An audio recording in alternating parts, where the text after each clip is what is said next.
आज हम पढ़ेंगे अपकिरण के माप। तो माध्य किसी श्रेणी का प्रतिनिधि होता है, किंतु माध्य से इस बात का संकेत नहीं मिलता कि वो मूल्य उस श्रेणी का सफलतापूर्वक प्रतिनिधित्व करता है या नहीं। श्रेणी के विभिन्न पद मूल्य या आकार मूल्य से मिलते जुलते हैं अथवा उनमें बहुत अंतर है। यदि वे आकार में समान है तो माध्य उस श्रेणी का अच्छा प्रतिनिधि मूल्य कहलाएगा, अन्यथा नहीं।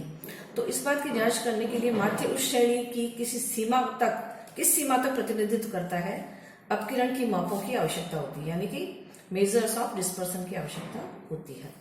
तो अब हम देखेंगे कि अपकिरण की परिभाषा क्या है, डेफिनेशन ऑफ डिस्पर्सन। अपकिरण का अर्थ शाब्दिक फैलाव, बिखराव या प्रसार से है।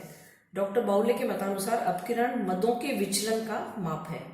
इस प्रकार अपकिरण किसी श्रेणी के पद मूल्यों के बिखराव या विचलन की सीमा बताता है। कॉर्नर ने कहा है कि जिस सीमा तक व्यक्तिगत पद मूल्यों में भिन्नता होती है उसे अपकिरण कहा जाता है, यानी कि उस माप को अपकिरण कहा जाता है। मदों में भिन्नता से तात्पर्य क्या है कि विभिन्न मदों में विचरण से इसका अर्थ लगाया गया है। डॉक्टर बाउले और कॉर्नर ने एक ही बात को अलग अलग शब्दों में व्यक्त किया है। अब इसके बाद देखेंगे हम कि अपकिरण के उद्देश्य क्या है, यानी कि ऑब्जेक्ट्स ऑफ डिस्पर्सन।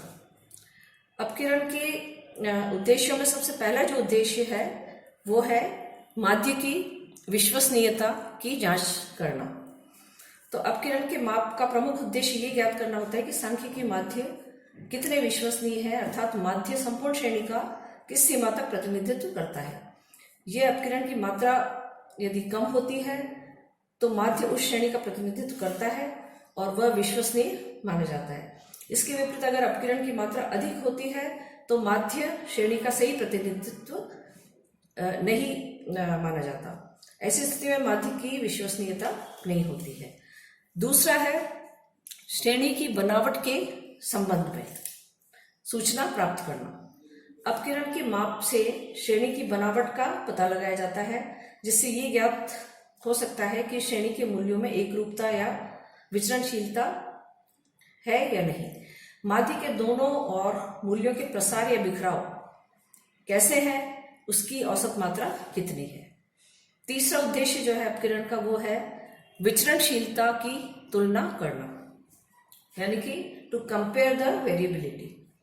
तो अपकिरण के सापेक्ष मापों की सहायता से दो या अधिक श्रेणियों की विचरणशीलता का तुलनात्मक अध्ययन किया जा सकता है। विचरणशीलता कम होने पे समरूपता अधिक होती है।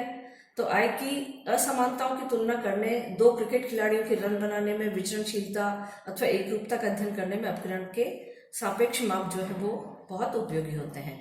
चौथा इसका उद्देश्य है विचरणशीलता के नियंत्रण में सहायक होना। अपकिरण का माप जो है वो विभिन्न क्षेत्रों में विचरणशीलता को नियंत्रित करने हेतु विचरण का अध्ययन करके उचित उपचार किया जाता है। उदाहरण के रूप में हम ले तो शरीर का तापमान, रक्तचाप आदि को नियंत्रित करने के लिए विचरण का अध्ययन करके उचित उपचार किया जाता है। तो इस प्रकार देश में आय व धन के वितरण की असमानता ज्ञात करने के लिए भी विचरणों का अध्ययन आवश्यक है, ताकि उचित नीति प्रतिपादित करके उस पर नियंत्रण किया जा सके। इसके बाद पांचवा हम देखेंगे अन्य सांख्यिकीय मापों का आधार प्रस्तुत करना। तो इसमें आ जाएगा कि अन्य विभिन्न जो सांख्यिकीय माप हैं, जैसे विषमता, प्रतिशतत्व, सहसंबंध, प्रतिगमन, किस्म नियंत्रण, परिकल्पना परीक्षण, प्रसरण विश्लेषण आदि अपकिरण के मापों पर ही आधारित होते हैं। अब इसके बाद हम देखेंगे कि अपकिरण के जो है वो विभिन्न माप कौन कौन से होते हैं, यानी कि अपकिरण ज्ञात करने की विभिन्न रीतियां कौन कौन सी होती हैं। तो इसमें इसको दो भागों में बांट सकता है मोटे तौर पे, सीमा रीतियां और विचलन माध्य रीतियां। तो सब सीमा रीतियों में सबसे पहला है विस्तार, यानी कि रेंज। दूसरी विधि है अंतर चतुर्थक विस्तार, इंटर क्वार्टाइल रेंज। तीसरा है शतमक विस्तार, यानी कि परसेंटाइल रेंज। और चौथा है चतुर्थक विचलन, यानी कि क्वार्टाइल डिविएशन। विचलन माध्य रीतियों में सबसे पहला है माध्य विचलन, मीन डेविएशन। दूसरा है प्रमाप विचलन, यानी कि स्टैंडर्ड डेविएशन। और तीसरा अन्य माप यानी कि अदर मेजर्स।